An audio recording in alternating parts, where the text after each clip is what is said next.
صدقة النبي وشيء حديث في بخاري وحول وح الله وح كستص مفلي وصدقه كلمة ونكسنها هذا وجه فرفرا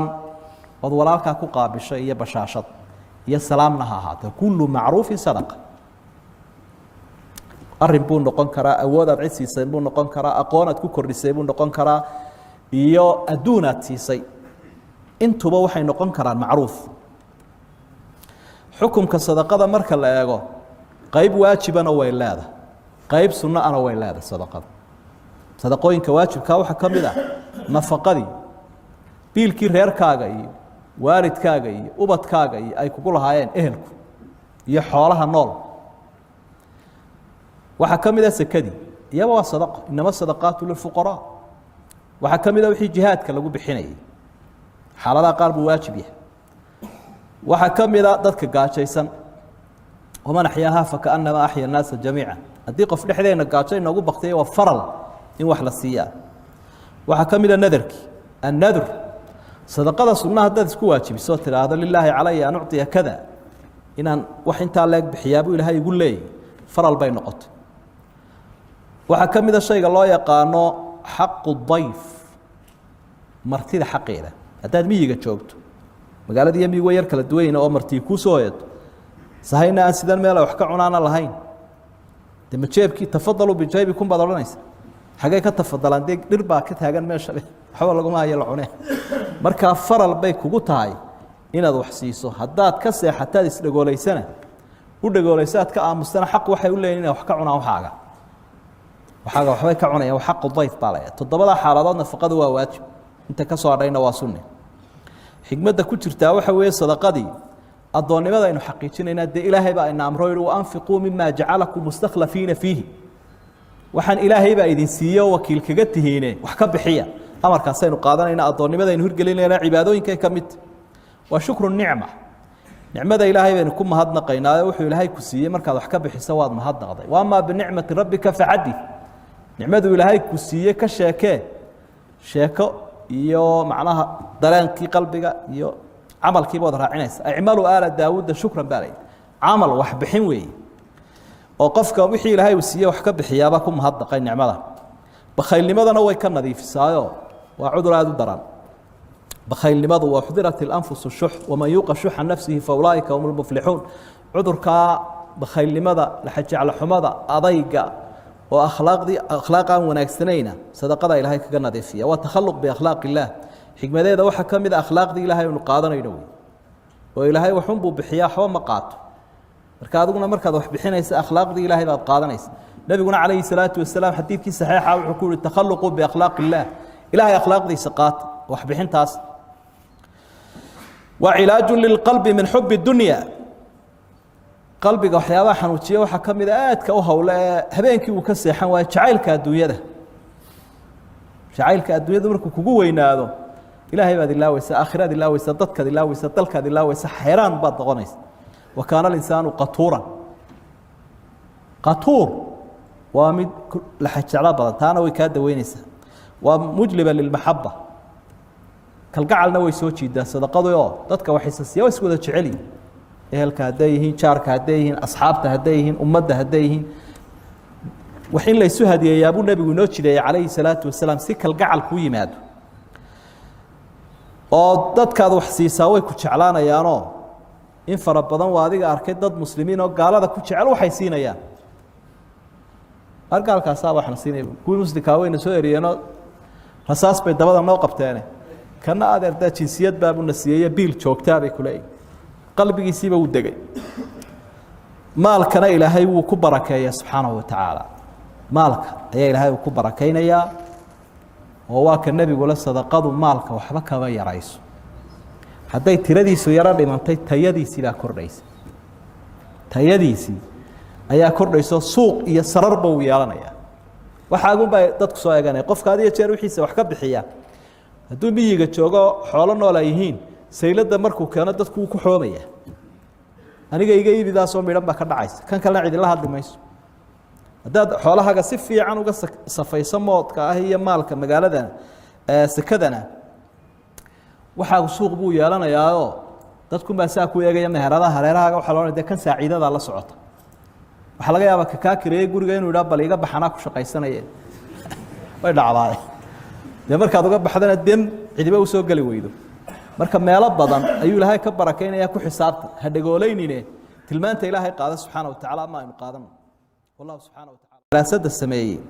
هناك أسرار مذهلة للصدقة والتسامح بيني وحبضنا الله يا أبلا أنا كو أرجع بين أن تذكر الشيء الدراسية صدقة يسامحات تذكرين وحنا يساسيان يسنا سامحان لبدا الدراسة ذو واحد السماية لو تشام عضاضة من أمريكا كنت الله هارفورد لا يراضى مديناي بريتش كولومبيا لا يراضى ingiriiska labada jaamacadood daraasad ay ku sameeyeen waxay isticmaalayaan agabkan maqnaadiisiga ah ee maskaxda lagu xiro laba meel walba waxba loo sameeyay sheegaya xaaladiisa marka waxay leeyihiin kolka la eego qofku tabarucan uu bixinayo ee uu dadka kala siinayo waqtigu wax siiyo natiijada ay maskaxdiisu soo saarayso waxay la mid tahay natiijada iyo sacaadada iyo raaxada ay hesho markuu qofku wax cuno ama galmo sameeyo raaxadu dareemo ayuu markuu wax bixiyana dareemaa bayda iyagu moogtay cuncunka hunguriga hamadu way ku weeyeen Soomaha nimanka marka waxay ku leeyeen markuu hamadiisa guto qof raaxadu dareemo ama uu raashin macaan cunu mafsuulo raaxada iyo farxadu dareemo taasoo kale maskaxdu dareemaysa markaan eegnay qalabka lagu xiray kolku wax bixiyana kolku wax bixiyo ee warka qofkii oo farxay oo qoslay ayuu isaguna qoslaya farxaya waxa kale yiraahdeen ama ikhtiraax ku soo jeediyeen waxay qofka bani aadamka si ijhaadka iyo culayska haysta uga yaraado waxa bixiya bay yiraahdeen wala wax yarna ha ahaado litahsiin nidaam aljism ولتخفيف هرمون الإجهاض الإجهادات إجهادك معناه وحوي علايسك قفك صارن شركة دعامة شركة أي مركز دعامة شركة وصود يا علايسك فول الأسوق يراده وحب حي هبا يراده سو مركز شركة سر حوض ريبه وحكى لي هنا دراسة ده كم ده ضدك حوله هذا بحياة عيد كلا سيابة يراده تساعدهم على الشفاء بسرعة أكثر ضدك كلاوي كعافمات دوي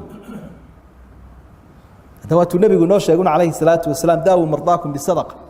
ضدك النبي كصدقة كدوية marka waxay dhan kolkaan daba galeen oo tijaabinay laba bukaanoo mid wax bixinaya midna nagta yahay oo gacantiisa haysto kana caafimaad dhoweyna oo da saacadiisa iyo farxadiisa badan waxay yiraahdeen qofku wax bixinta waxa uu ku helayaa saacado badan oo saacidi karta jirkiisa in difaaciisu kor u kaco markuu qofku raaxada helo maskaxdiisu nasato oo faraxsan yahay jirkiisa difaaciisa badan ayay leeyahay sidaa daraadeed waa inuu wax bixiyaa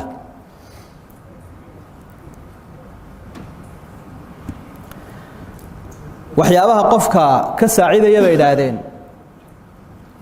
inay daadiisu muddo dheer u jiro ama ay ka yaraato shaykhuukhada bay yiraahdeen الشيخوخة المبكرة odaytinimada soo qadimanta waxyaabaha ka yareeya waxa kamida deeqda iyo wax bixinta way kullama markasto qofka saacadadiisa iyo farxadiisa ay badato culayskuna maskaxdiisa iyo jirkiisa uu ka yaraado nasashu helaya jirku haduu nasasho helana cudurkiisa yaraanaya haduu cudurkiisu yaraadana cimrigiisa dheeraanaya baa waa ka rasuulku sallallahu alayhi wasallam cimriga waxa kordhiya maxay biriga iyo samafalka ayaa cimriga kordhiya wax badan oo kale sheegeen waa iska soo gaagaabinayna waxyaabo ka warrameen waxa kamid ah saamaxaadu bay saamaxaadu waxaan ku naseexaynaynaa dadku inay markay isqabsadaan saamaxaada badiyaan iyo sulxa iyo cafiska taasina culayska waxay ka reeynayeen saabay yiraahdeen daqdiga dhiigi kici lahaa wadnahana culays ku keeni lahaa halka naxliga iyo nashuushada iyo xiqdigu oo qofka culays ku keeno maskaxdiisa wadnihiisa iyo jirkiisa